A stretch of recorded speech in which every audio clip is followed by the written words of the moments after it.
I never repeated any of this stuff, I just only heard, what's been presented to me once, my idea was already clearly represented by myself at once. This is really ridiculous if you ever actually think that I have already worked on it. It's my first time to ever actually open up my mouth about this situation. I'm not lying. I can actually do this anything really quickly. I'm actually much better in terms of delivering this expressions. It's very easy. I don't need to think about it. It's really ridiculous. I didn't actually read anything.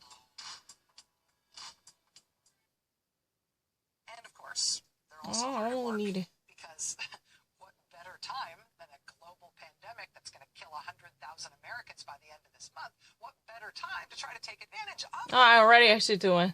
I already actually did it. It's a very obvious. I don't really need to think twice about anything.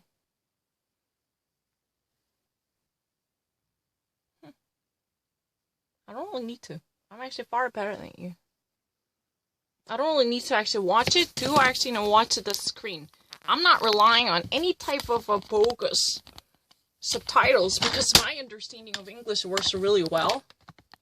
I don't fucking need to actually, rely on that kind of slimy tactics because, it's very easy. I don't really need it. Let me actually, prove myself.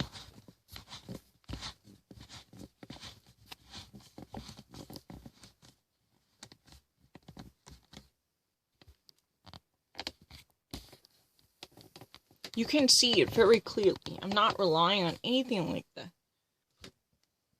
It's a very easy. Very easy. Good evening from New York. I'm Chris Hayes. Oh. Shiny object or not, there are two sides to this hydroxychloroquine conversation. Number one is, I note it is our first topic of discussion 2 nights in a row, ergo the shiny object label. But isn't there a danger of the president, whatever distraction reason might be behind it, a danger of the president, if you want to talk pure politics, where polling is concerned, losing the grip on older Americans because of their health fears right now? That's absolutely right. That's what the public polling is showing and the campaign's internal polling. Is that senior citizens especially, he is slipping with this vote, and it is a demographic that he has to shore up to win in November. And part of that started back with those briefings. We talk about how the president has turned everything into a campaign rally, including his appearance on Capitol Hill today. Well, you had senior citizens, like the rest of the country, tuning into these briefings to get health information. And again, this is a group that is perhaps among the most vulnerable to coronavirus.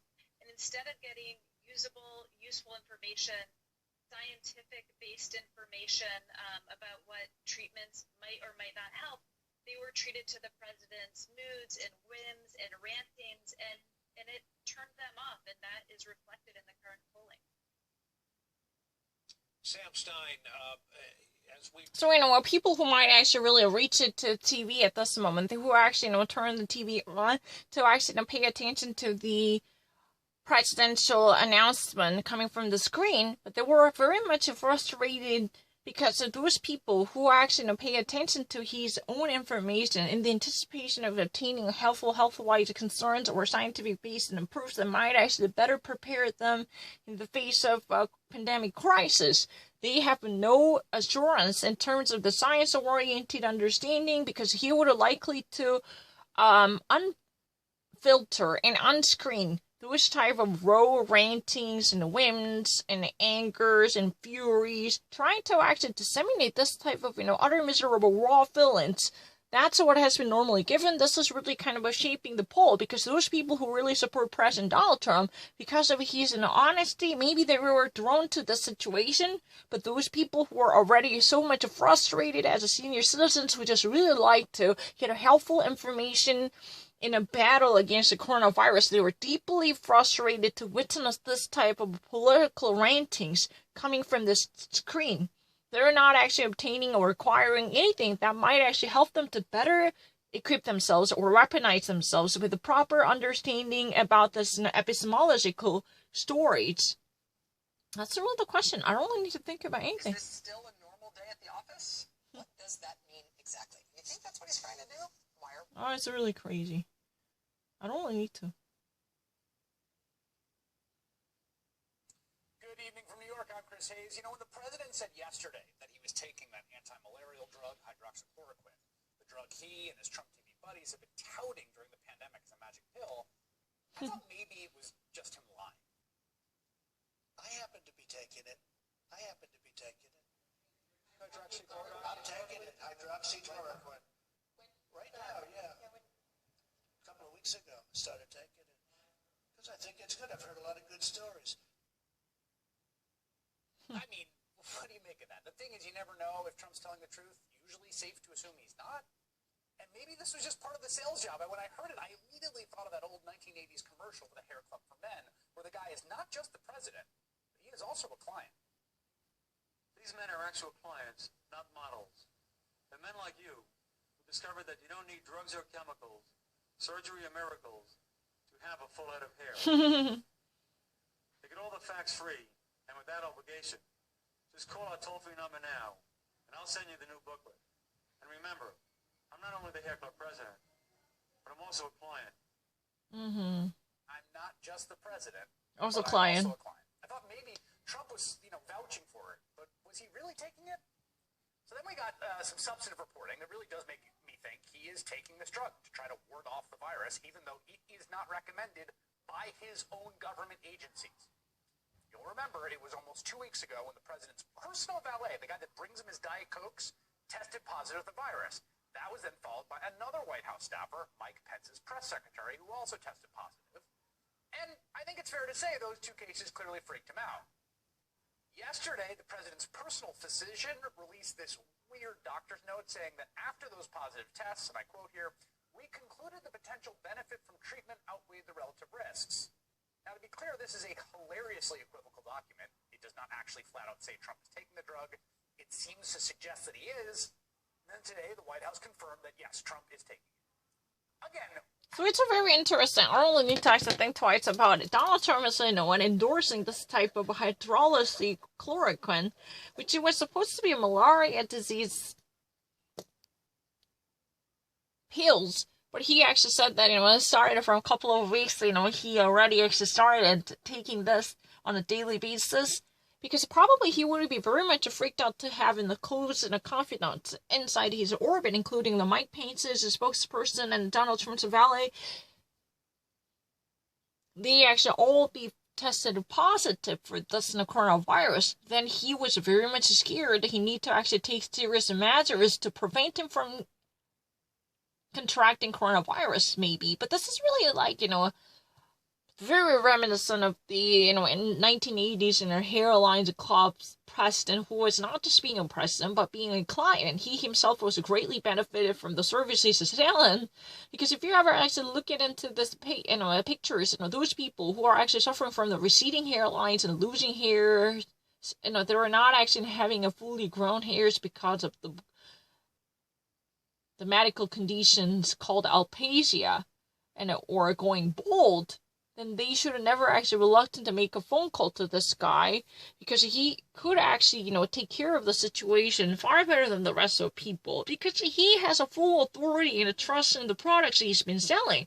He's not actually really the person who's been actually, being a seller or owning up this, interested group, but he has been actually a customer and client who really actually, got benefit. Who got actually benefited from the situation, because he himself suffered from baldness. That's really the reason why he's been very much happy. And Donald Trump is really like a pharmaceutical drug company president who's been actually selling this drug while he actually emphasized the fact that he's been taking this. He already started taking this. But this, argument is really, so far, potential, benefits that are likely to be accessed from this malaria disease drug would far outweigh and outsmart the dangers and risks projected. That means, this type of estimation would be so equivocal, because there is no single line that would cement the actual fact that Donald Trump might truly be taking this type of pills, who might actually be part of this, already, highly promoted the drugs called hydroxychloroquine. That's a very interesting argument. There is no indication he's been actually, taking this on a daily basis, although he's been actually, very much ardent and a passionate for selling off this disease drug, right? That's really the case. Excuse me, there's a little case going on. I have to remove my books. That's a very obvious. Well, let me actually watch something that has not been in the late news, if you actually have a doubt about it. I'm not lying. Just say, give me any news. I really don't lie.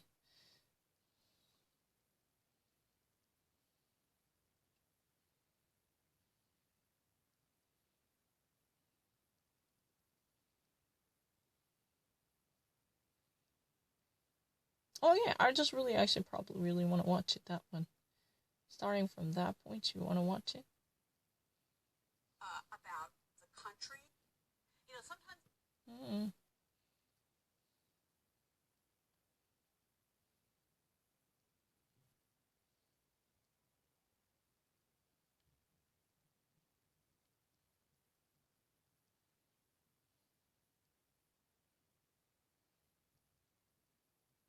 I'll say something. I really don't. That's exactly right, Brianna. So this test tells you, hey, look, you were infected at some point in the past, and you have antibodies, which may mean that you're immune. That's super helpful on a personal level. You would know this.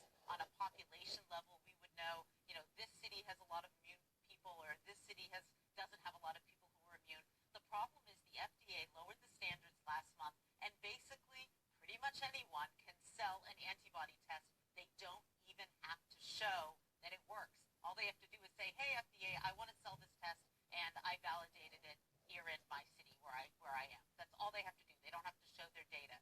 So people who know about these things, who run lab associations, say there are a lot of crappy, and that's their word, there are a lot of crappy tests out there. The last thing you'd want to do, Brianna, is tell someone they have antibodies when in effect they don't. It would cause them to do things that could make them get COVID.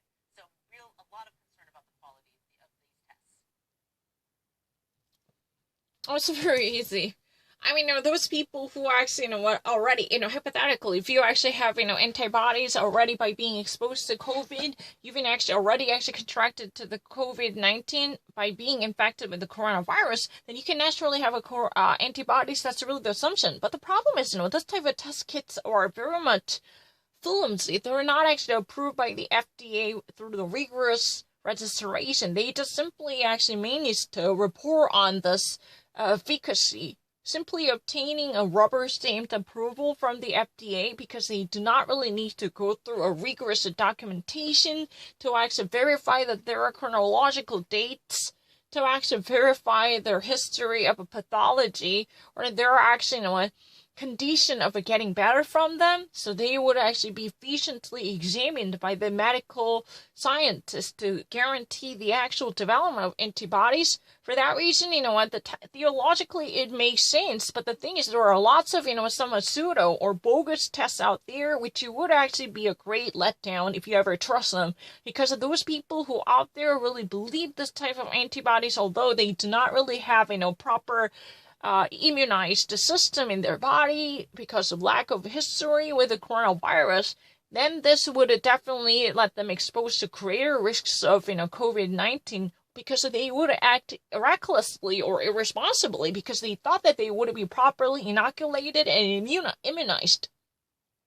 But the problem is, if this theoretical condition would be true, it's really wonderful. The more, a city might host COVID patients, then they would expect to see that no more second wave of infections, as when more people somehow naturally develop their own antibodies inside their body by, being immunized or naturally vaccinated by having close contact with the coronavirus ahead of time.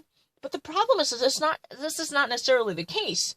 On a personal basis, on a state basis, at least there should be much greater intensified tests to actually conduct the existence of the antibodies that might actually prevent them from actually getting hurt or getting affected by the coronavirus. Then there should actually be immediate recognition for the proper verification of the substantiated antibodies that could truly weaponize people against coronavirus. That's really the problem. Unless there is a much strengthened information that might actually be thoroughly reviewed by the scientists, not actually simply register simply getting themselves registered or, having them registered through this, FDA system is not really enough. Because, if you just actually, claim this by sending out a proper form, by filling out the document, that's sometimes enough to actually claim this type of antibodies test approval, but that would not be sufficient because it could have introduced a greater chaos by not actually checking up on every non-probabilities. That's what has been said by Elizabeth Cohen. That's really easy.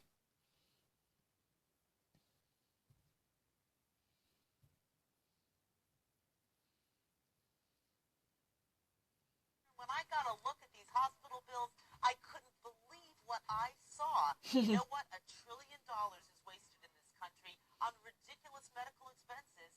Here are a few examples. When you or I go shopping for a toothbrush, how much do we pay? $2, $3, maybe $4? Well, guess what one hospital once charged a patient for a toothbrush? $1,000. Can you believe it? $1,000 for a toothbrush. And you know who ends up paying for that? You and I. We end up paying for it. It comes out of our pocket in one way or another. And that's not the only crazy hospital cost I've run into. Come on, come with me.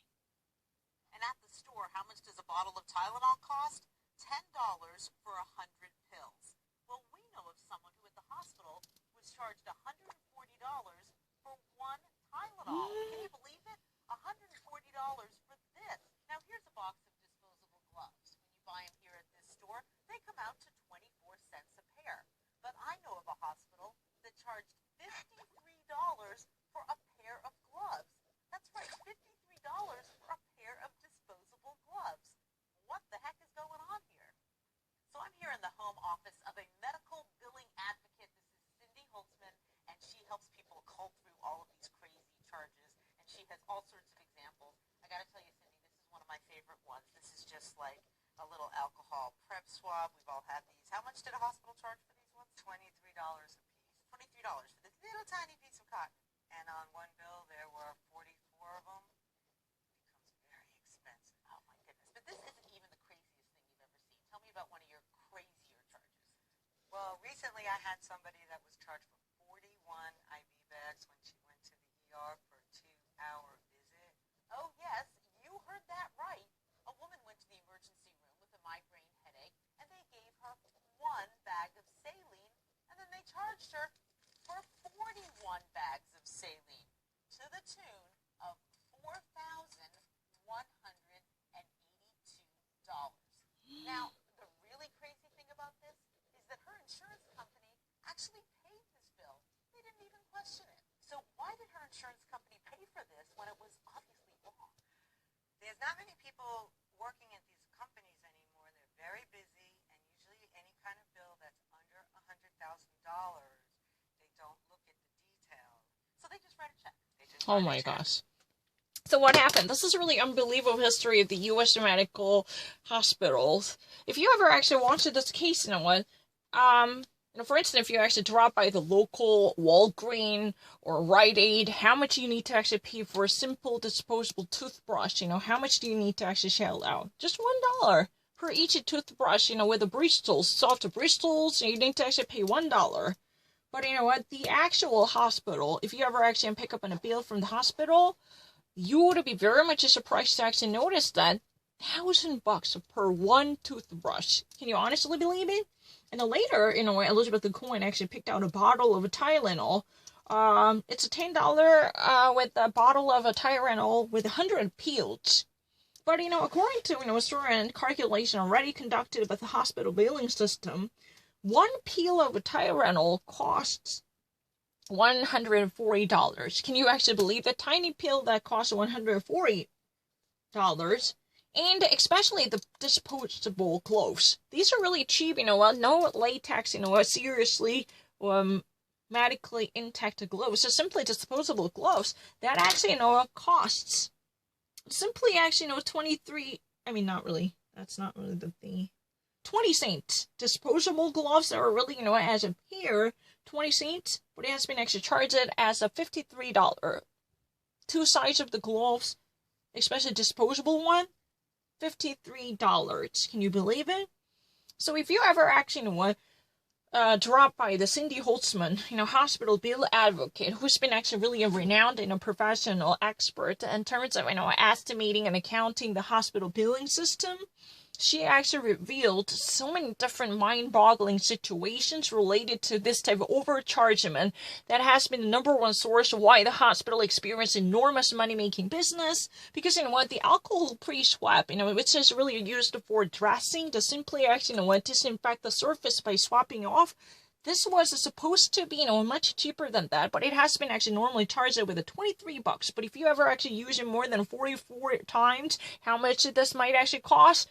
It truly causes a whopping amount of number, right? And it's really actually crazy. If you ever actually hear the crazy story she has ever experienced while working as a hospital bill advocate, one lady who was hospitalized because of some severe migraine episode, she was actually charged with, $41 per each IV bag. That means that this IV bag is filled with salinated water. The solution is somewhat, a mixture and a concoction of salt, and a little bit of chemical substances, right? But this was supposed to be like around $1. But, it was actually, charged with 41 whopping amount of number. And she was eventually, charged with the 4,182 because she actually used this many, packs of IV salines. Yeah, this salines for, IV dripping. She was already charged with 4,182. And who was to take up this bill? Eventually, her insurance company, because she was well insured by paying out the premiums on a regular basis, and that eventually helped her to actually cope up this type of money.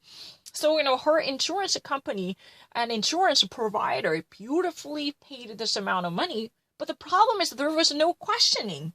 This was supposed to be a $1 because it's a bag of a simple saline, coming from, salt and a little bit of, water and not really toxins, but chemical substances, right? This was supposed to be really cheap. It's not really that expensive.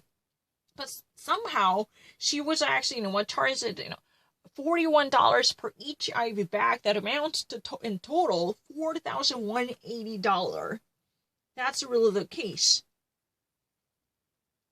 It's really interesting. Who would actually pay this money? You and I are going to pay the money because our, insurance provider, those insurers are going to normally deliver the money. But the problem is that those people are very busy. They are not actually reading the fine printed lines. They are not actually, handing out the proper amount of time to measure whether hospitals are charging the bills properly or claiming the money for good reasons. There exists almost no accounting responsibility that was supposed to be assumed by the insurance company.